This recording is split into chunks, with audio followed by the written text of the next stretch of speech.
ठंडी रसोई करोगे ना तब पता चलेगा। जब देखो घूम फिर कर फिर से रसोई पर आ जाती हो। अरे सबके पास काम होते हैं, अब काम तो करना ही होगा ना।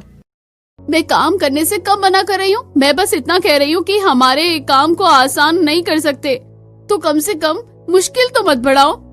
इस तरह प्रीति और रोहन की चटपटी बहस हो जाती है। अगले दिन शाम को जब शांति हॉल में बैठकर टीवी देख रही थी तब सीमा उसके पास आती है और कहती है, मम्मी जी आज आप सिलेंडर मंगवा देना, सिलेंडर खत्म हो गया है। क्या कहा? अभी 15 दिन में तुमने फिर से सिलेंडर खत्म कर दिया। अरे गैस का क्या करती हो तुम? उस पर खाना ही बनाती हो या ओक लगाकर पी जाती हो? हमें कोई जरूरत नहीं है मम्मी उसकी गैस निकालकर डायरेक्ट पीने की। हमें मरना नहीं है, ऑब्वियस सी बात है, हम उस पर खाना ही बनाते हैं। अब सर्दी है, बार बार खाना गर्म करना पड़ता है, खाना पकाने में भी समय लगता है, इसलिए सिलेंडर तो चाहिए होता है ना। पता नहीं तुम्हें कौन सी दुनिया से न्यारा अलग काम करती हो। अरे हम भी तो काम करते थे, लेकिन आजकल की बहुओं के हाथ में तो बिल्कुल भी बरकत नहीं है। कुछ समझ नहीं आता इन्हें। अभी मंगवा रही हूँ, लेकिन जरा ध्यान से काम करा करो। शांति की बात सुनकर सीमा को गुस्सा आ जाता है और वो पैर पटकते हुए वहां से चली जाती है। तब प्रीति पूछती है, क्या हुआ दीदी? बस वही, हम पूरा दिन सर्दी में काम करें और ये लोग हर बात पर हमें ताने दे। बस जिंदगी में बस अब यही रह गया है। इस तरह दिन गुजरते हैं और सर्दी में दोनों का काम बढ़ता है। फिर एक दिन शांति बाजार से कुछ लेकर आ रही थी। हाँ भैया, यहाँ ठीक है, इस आंगन में रख दो। जी ठीक है आंटी जी, हम रख देते हैं।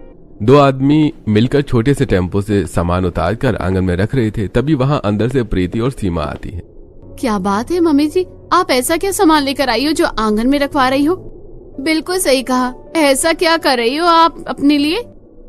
अरे बेटा, मैं अपने लिए नहीं तुम्हारे लिए कर रही हूँ, इससे तुम्हारा ही फायदा है। अच्छा ऐसा क्या है मम्मी जी, जरा हमें भी दिखाइए हमारे फायदे की आप कौन सी चीज लेकर आई हैं? ऐसी बात सुनकर पहले तो प्रीति और सीमा दोनों खुश हो जाती हैं, लेकिन जब सरप्राइज देखती हैं तो दोनों के होश उड़ जाते हैं। वो दोनों देखती हैं कि शांति ने आंगन में चूल्हा लगवा दिया है, जिसे देखकर दोनों की खुशी 1 मिनट में छूमंतर होकर दुख में बदल जाती है।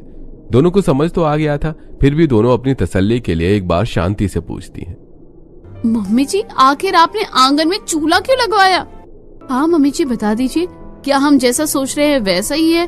प्लीज कह दीजिए कि वैसा नहीं है। अरे मुझे क्या पता भला तुम दोनों क्या सोच रही हो। मैं तो चूल्हा सिर्फ इसलिए मंगवाया है कि जो इसका काम होता है वही तुम्हें करना है या नहीं। आज के बाद तुम्हें चूल्हे पर खाना बनाना है। अब देखो, तुम तो जानती हो कि सर्दियों में कितने अलग अलग तरह के खाने बनते हैं, जैसे बाजरे की रोटी, मक्के की रोटी, लेकिन गैस पर उनका स्वाद अच्छा नहीं लगता, इसलिए चूल्हा लगवा दिया है। इस पर तो उसका स्वाद बहुत अच्छा हो जाएगा। इनका तो स्वाद अच्छा हो जाएगा, लेकिन हमारी तो लंका लग जाएगी। पहले तो प्रीति और सीमा